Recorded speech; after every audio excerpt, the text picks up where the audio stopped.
What is up, guys? Jeremy here, and welcome back to the first tweaks video for iOS 12. I hope you guys are excited for this. I'm going to be doing a lot of tweak coverage, as I always do when there's a jailbreak available. But unfortunately, we still got to wait for the iPhone XS, the XS Max, and the XR jailbreak to come out, which I'm really itching to get because that is my daily device. But at least we got the 7 Plus jailbroken, and I can show you guys some awesome tweaks. These are the first steps I've done since I jailbroke it from the last video. So I'm going to show you guys the very first things I installed to make my life a lot better on the jailbreak. So the first tweak I got for you guys is called NoBetaAlert. This is going to remove that annoying alert pop-up every time you unlock your device, letting you know that there's a newer version of iOS 12 available. This pop-up is for anybody that's on 12.1.1 beta 3, and it's incredibly annoying. Now, you will have to add a source in CYDIA in order to get this tweak. This is the source right here. I'll have it listed down in the description, but it's a very basic, straightforward tweak. It just removes that pop-up, and that's all it does.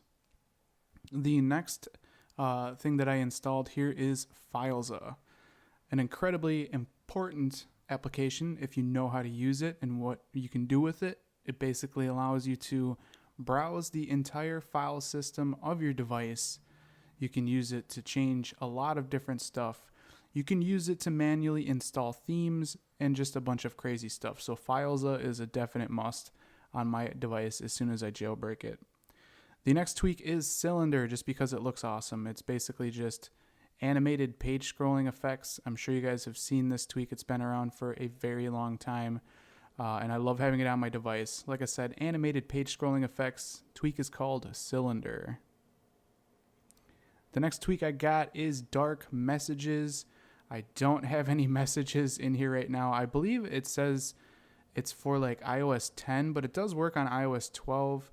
Like I said, I don't have any messages because I literally just restored this device today, but I used this tweak on iOS 11, and it basically gives you the dark theme throughout the Messages app. So if you guys, message a lot of people, this is a really cool tweak to have just to give it that night or blacked out look within the messages. Again, that's called DarkMessages.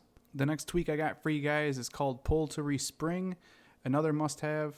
All you got to do is go into your settings application. If you want to respring your device, just pull down and it will respring, as you guys can see like that. That's a very convenient tweak to have when you're jailbroken. When you're making changes to your device and you need to do a respring, just go into the settings and pull down. Super convenient tweak. Again, it's called PullToRespring. Next up, we have Zeppelin. I'm sure you guys have heard of this one as well. Allows you to change your carrier logo to a bunch of different logos.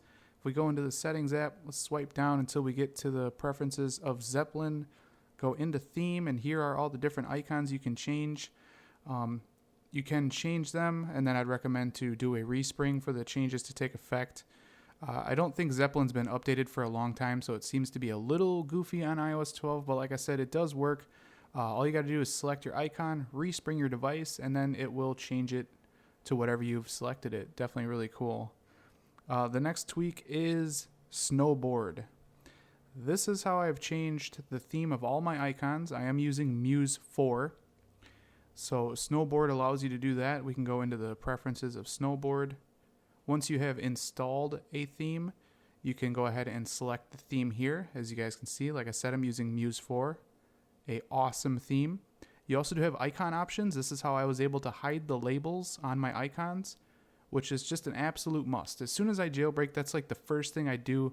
I do that before I even install a theme. I just love having no icons. I know what the icons are. I know what applications they are. I don't need the text to tell me. It gives it such a better look, in my opinion. It just looks so good when there's no icon labels. So you can do that with SnowBoard.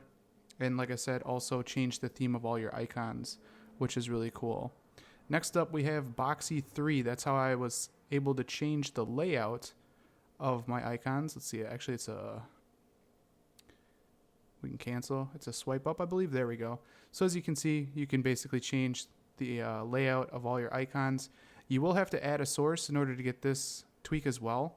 And this is a source I would recommend all of you guys to add. add it immediately. It's a must-have source. So let's go ahead and launch CYDIA.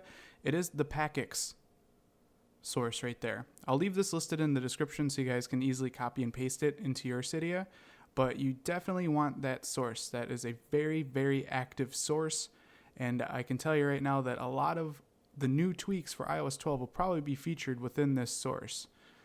So a definite add, in my opinion, for that repo, the PullToRespring repo. Incredibly important. So yeah, that's pretty much it, guys. That's all the things I've done out the box here after jailbreaking in the previous video. Those are the tweaks I went with. Those are the sources I went with. I'll leave it all listed down in the description. Like I said, guys, I hope you guys found this video useful. If you did, definitely throw me a thumbs up. That really helps me out a lot here at the channel. And if you guys want to see more videos like this in the future, don't forget to click that subscribe button. This has been Jeremy, and I will catch you guys in the next one. Later.